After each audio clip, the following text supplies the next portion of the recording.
유대인, 독일, 미국, 한국의 공통점.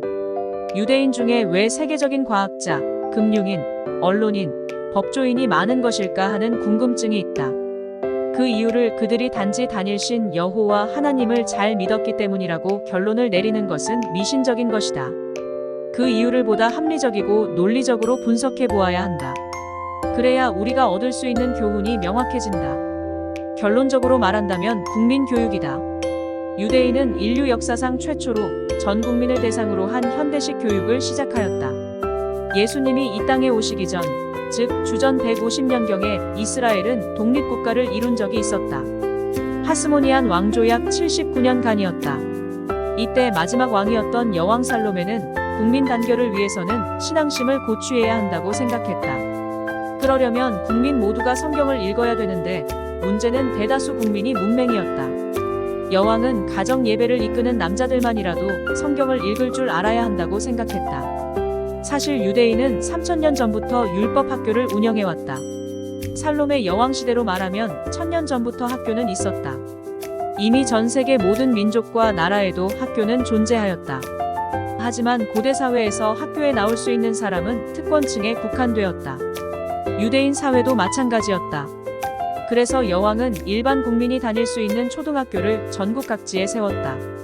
모든 유대인 남자들이 무료로 의무교육을 받게 하였다. 세계 최초의 공교육, 의무교육이었다. 그 당시 모든 민족과 나라는 문맹률이 98% 이상이었다. 그런데 유대인 사회만 전 국민이 책을 읽을 수 있는 문해력을 가진 것이다. 이것이 오늘날 유대인이 과학, 금융, 언론, 문화계를 주름잡는 원동력이 되었다. 주전 70년 전부터 유대인 모든 남자에게 의무적인 초등교육이 시작되었다면 주후 80년부터 유대인 남자들에게 의무적인 고등교육을 시킨 사람이 등장하였다. 랍비 요하난 벤 자카이였다. 주후 66년부터 시작된 로마 군대와 예루살렘 전쟁은 몇 년간 지속되었다.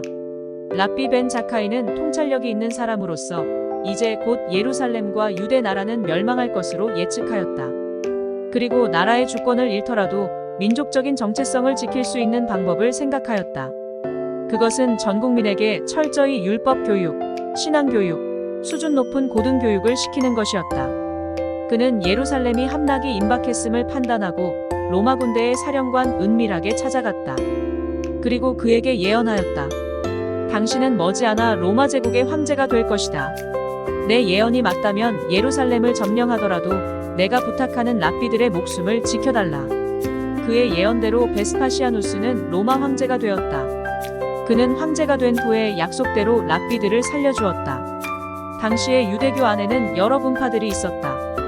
독립운동을 주도한 열심당, 성전제사 중심의 사두개파, 광야 생활을 한 에세네파, 율법에 정통한 바리새파들 등이었다. 예루살렘 멸망 시에 랍비 벤 자카이의 협상 때문에 바리새파만 살아남고 다른 분파들은 모두 몰살되고 소멸되었다. 이제 유대인 사회에서는 율법 본문을 중시하는 바리새파만 남게 되었다. 벤 자카이는 랍비들을 데리고 다른 도시로 가서 랍비를 양성하는 신학교를 세웠다. 그곳에서 수많은 랍비들을 배출하여 전 세계에 흩어져 있는 유대인들에게 보냈다. 랍비들은 각지에서 회당을 세우고 해외 동포 유대인들에게 체계적인 교육을 시켰다. 3000년 전부터 해오던 초등교육에서 한 걸음 더 나아가서 율법 교육과 고등교육을 무상으로 의무적으로 하였다. 유대인 사회는 인류 역사 가운데 최초로 무상으로 초등교육과 더불어 고등교육을 시킨 민족이 되었다. 그들의 교육 목적은 율법과 신앙을 지킴으로써 민족의 정체성을 보존하고 언젠가는 가나안 땅으로 돌아가겠다는 것이었다. 그런데 그 목적이 달성되었다. 그리고 파생된 열매까지 얻었다. 뛰어난 두뇌와 정신력, 전 세계를 좌우하는 영향력을 갖게 되었다. 유대인들은 문맹을 극복하는 초등교육의 중요성과 문해력을 바탕으로 한 고등교육이 얼마나 중요한가를 입증해 보였다. 유대인 사회의 극적인 개혁은 그들만의 것이 아니었다. 1517년 종교개혁을 일으킨 루터는 성경을 독일어로 번역하였다.